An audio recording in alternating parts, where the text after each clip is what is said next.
तो आने वाले चुनाव में, अगला चुनाव तो बड़ा लोगों की नज़र रहेगी अगले साल में, आपका गुजरात है, उत्तर प्रदेश है, लेकिन आपका पंजाब भी है। तो जो अभी 5 असेंबलीज में 4 राज्यों में एक यूनियन टेरिटरी में चुनाव हुआ है, what is the message that you take from these elections? क्या ये आप देखते हैं किस तरफ से, किस तरीके के ट्रेंड आ रहे हैं अब इलेक्शंस को लेकर, ये जो अभी चुनाव कंप्लीट हुए? मैम, सबसे पहले तो आपका एनडीटीवी का बहुत बहुत शुक्रिया, धन्यवाद कि ये कॉन्क्लेव की है पंजाब को लेके, पंजाब के इशूज़ को लेके, और मेरे को यहाँ बुलाया, आपका धन्यवाद। देखिए, नो डाउट जैसे आपने कहा कि इलेक्शंस का दौर, इलेक्शन फीवर यहाँ पे देश में चलता ही रहता है, और अब फिर से दोबारा एक बार भखा हुआ है जो पिछले 5 इलेक्शंस हुए हैं। उसमें बाकी सारी चीज़ें ठीक हैं, चलो हर इलेक्शन जो भी मैंडेट होता है किसी भी स्टेट में, वो हमेशा मैंने आपने सारे देश में सभी पार्टीज़ को सिर मारते परवान। लेकिन एक चीज़ जो मैं समझता हूँ कि इस इलेक्टोरल दौर में पिछले समय में 10-12 साल से देश ने देखा है, जो एक ज़रूरत से ज़्यादा कड़वाहट और कोई भी तरीका अपनाओ सरकार आनी चाहिए। For example, you take the example of West Bengal. जिस तरह से पहले चलो ईवीएम्स की बात हुआ करती थी, फिर अब एसआईआर के ज़रिए जिस तरह से एक इलेक्शन और जो बायसनेस इलेक्शन कमीशन में देखने में मिली है, जो न्यूट्रलिटी और अपनी एक इमेज इलेक्शन कमीशन बना चुका, वो एक कॉज ऑफ कंसर्न है। बाकी यहाँ पे पंजाब में मैं समझता हूँ कि अगर फेयर इलेक्शंस हुए तो आज भी we have a very very strong chance, we are holding our ground, क्योंकि काम पिछले 4.25 साल में जो भगवंत मान सरकार ने किए हैं वो बेमिसाल है। वो आज की डेट में ग्राउंड पे जब जाएंगे आप तो पता लगेगा कि लोगों की एक्सपेक्टेशन से ज़्यादा काम हुए। तो मैं समझता हूँ कि पंजाब में तो ऐसी कोई दिक्कत नहीं है। हाँ, लेकिन अगर ओवरऑल सिनेरियो की देश में बात करें तो इलेक्शंस में जितनी कड़वाहट हो चुकी है, जिस तरीके से के तरीके यूज़ किए जा रहे हैं, वो मैं समझता हूँ कि कॉज ऑफ कंसर्न है for democratic setup, for the largest democracy in the world. अब मुझे क्या आपको लगता है कि अब ज़्यादातर देश के अंदर एक बाइपोलैरिटी बनती जा रही है इलेक्शंस को लेकर के, और इवेंचुअली जो स्ट्रॉन्ग रीजनल पार्टीज थी वो धीरे धीरे करके कमज़ोर पड़ती जा रही है। टीएमसी पश्चिम बंगाल में थी, लॉस्ट। डीएमके तमिलनाडु में, लॉस्ट। आम आदमी पार्टी दिल्ली में, लॉस्ट। अब एक समाजवादी पार्टी का एसिड टेस्ट है अगले साल, आपका एसिड टेस्ट है पंजाब के अंदर। लेकिन धीरे धीरे अब एक तरफ है बीजेपी और उनके सामने है कांग्रेस, जो जिनको हम रीजनल सत्रप्स कहते थे। Shiv Sena UDP gone, NCP Sharad Pawar gone. उनका जो है प्रभाव और मे बी उनका एग्जिस्टेंस ही एक तरीके से अब खत्म होता जा रहा है। देखिए, मैं आपकी बात से 100% सहमत हूँ। उसके कुछ तो नेचुरल रीजंस हैं। नेचुरल रीजंस ये हैं कि जब आप एक फेडरल स्ट्रक्चर को इस तरह से उसको मोनोपोलाइज कर दो, उस तरह पे से आप सेंट्रलाइज कर दो सारी की सारी पावर्स। नहीं, अदरवाइज पहले क्या हुआ करता था कि सारी की सारी स्टेट्स एक अपने इंडिपेंडेंट तरीके से बात करती थी, और सेंट्रल गवर्नमेंट, फेडरल गवर्नमेंट का स्टेट्स का एक अच्छी बड़ी बॉन्डिंग हो करती, अपनी रिस्पॉन्सिबिलिटी हुआ करती थी। But over a period of 12-14 years आपने देखा कि चाहे जितनी भी पावर्स हैं, प्राइमरीली फाइनेंशियल पावर्स, वो सेंट्रल गवर्नमेंट ने अपने हाथ में ले ली है।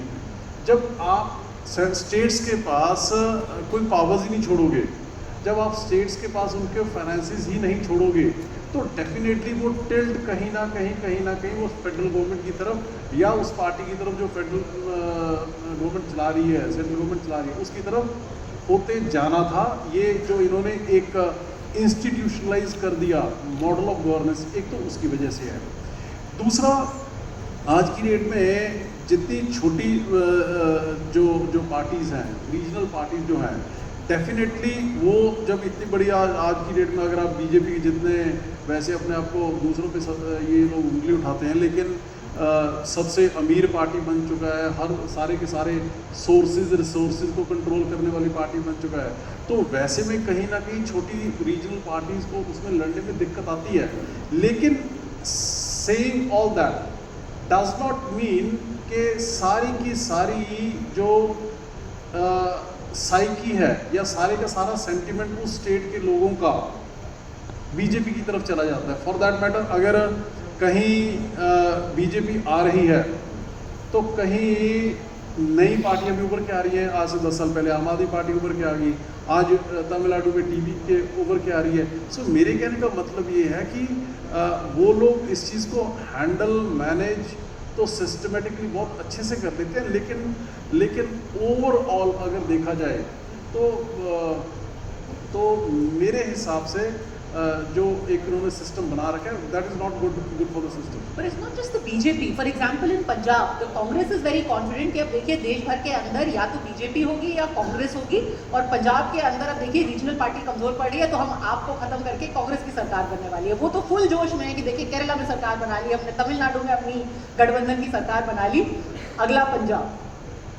कांग्रेस ही बड़े जोश में आ गई है इलेक्शन के बाद, दो सरकारें तो उन्होंने भी बना ली है और सीधा चैलेंज उनको आप दे रहे हैं। देखिए चलो ऐसा होता है कि जब तक बंदा हार नहीं जाता उस अपने आप को जीता हुआ महसूस करता है। कांग्रेस पंजाब में हाशिए पे जाने वाली है, अभी कुछ नहीं है, वो और हाशिए पे जाने वाली है। कांग्रेस ने over a period of time Congress में जो फैक्शनलिज्म हो गया, जो उन्होंने स्ट्रॉन्ग स्टेट लीडर्स से उनको ख़त्म कर दिया, और डायरेक्शनलेस पार्टी कभी भी मैं नहीं समझता कि कुछ भी, हाँ ठीक है कभी कभार एक एग्जिस्टिंग सिस्टम से एक एंटी इनकम्बेंसी की वजह से अगर कहीं ना कहीं कांग्रेस आ जाए वो अलग चीज़ है। लेकिन अगर आप कहो कि ओवरऑल पूरे देश में कांग्रेस की फिर कभी वो स्टेटस बन जाएगा, मेरे को ऐसा लगता नहीं है, क्योंकि उनकी लीडरशिप बहुत ज़्यादा वीक पड़ चुकी है। पर अभी जो लीडरशिप है, फॉर एग्जांपल राहुल गांधी, उन्होंने परसों आपने देखा ही होगा, उन्होंने मीटिंग की और उसमें उन्होंने कहा कि now the Congress should be the party of choice for people across the boards, especially minorities, and अगले साल बीजेपी की सरकार गिर जाएगी। उन्होंने कहा अगले साल बीजेपी की सरकार गिर जाएगी and the presumption is that Congress की सरकार है। तो उनको लग रहा है that they are on a resurgent path. Where does the Aam Aadmi Party stand in this scheme of things? Because right now the Congress's intention seems to be that we are going to be the only alternative to the BJP in the states and at the center. देखिए मैं तो ये कहूँगी कांग्रेस में देर living in fools paradise, वो एक ख्वाबी ख्यालों में रहते हैं।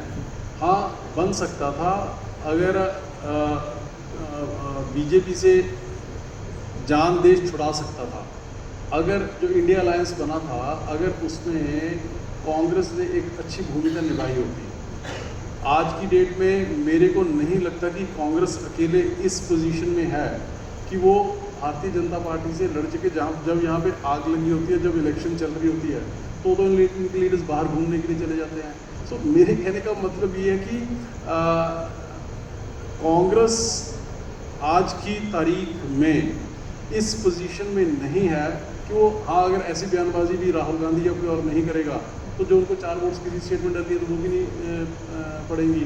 एक अच्छा अलायंस बन सकता था जो कि बीजेपी के इन धक्केशाही के खिलाफ लड़ाई लड़ सकता था, but they never played a role of a bigger brother. उन्होंने हमेशा कई स्टेट्स में ऐसा हम देख चुके हैं कि गलत डिसीजंस लेके वो अल्टीमेटली फ़ायदा बीजेपी को पहुंचा देते हैं। सो ऐसे में कैसे काम चलेगा? तो क्या अब हम ये माने कि अगले लोकसभा चुनाव में अब बस 3 साल से भी कम बचेगा, क्या ऐसे में जो एक हमने coming together of the opposition देखा था INDI के, अब वो खत्म, अब सब अपनी अपनी ढपली अपना अपना रहा है, खत्म हो चुका है INDI?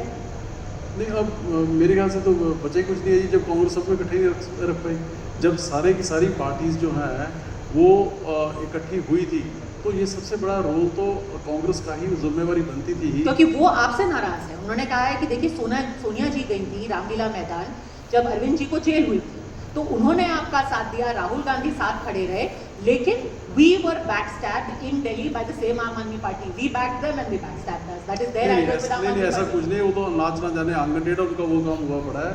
वो खुद वो ये काम कर नहीं पाए। देखिए जो सबसे बड़ा टीम मेंबर था इंडिया अलायंस में वो कांग्रेस थी, उनकी जिम्मेवारी बनती थी सबको इकट्ठे रखना।